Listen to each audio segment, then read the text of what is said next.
আমি কারো নাম উল্লেখ করব না, যারা অসাধারণ, যারা অনন্য সাধারণ, যারা মহাতারকা, তাদের কাছ থেকে যখন এই হত্যাকাণ্ড, এই নির্বিচার লাঠি পেটা, হেলমেট পরে গুলি চালানো, যেই করুক সেটা, এটার বিপক্ষে অবস্থান, অন্তত একটা স্ট্যাটাস আশা করেছিলাম, তারা যখন সেটা দিতে ব্যর্থ হয়, এদের বর্জন করুন। একবার ভেবে দেখুন, যখন গুলি ছোড়া হচ্ছে, যেই ছুড়ুক, আমি কারো পক্ষে বিপক্ষে না, আমি সাধারণ, সেই গুলিটা কিন্তু ঠিকানা জানে না, গুলি কিন্তু জানে না কাকে গিয়ে লাগবে।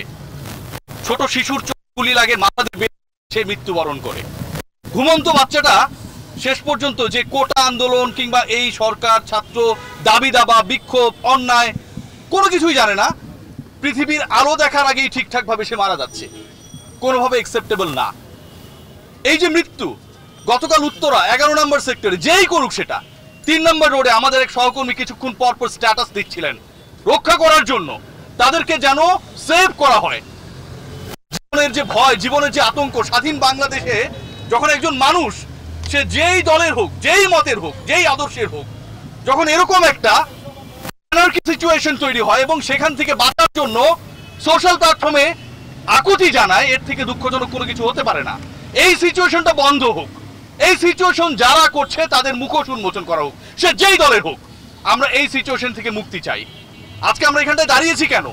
এই নৈরাজ্যের বিপক্ষে, এই হত্যাকাণ্ডের বিচার চেয়ে। ঠিক এই জায়গায় আমার একটা বলার আছে, হয়তো অনেকের পছন্দ হবে না, হয়তো অনেকে অ্যাকসেপ্ট করবেন।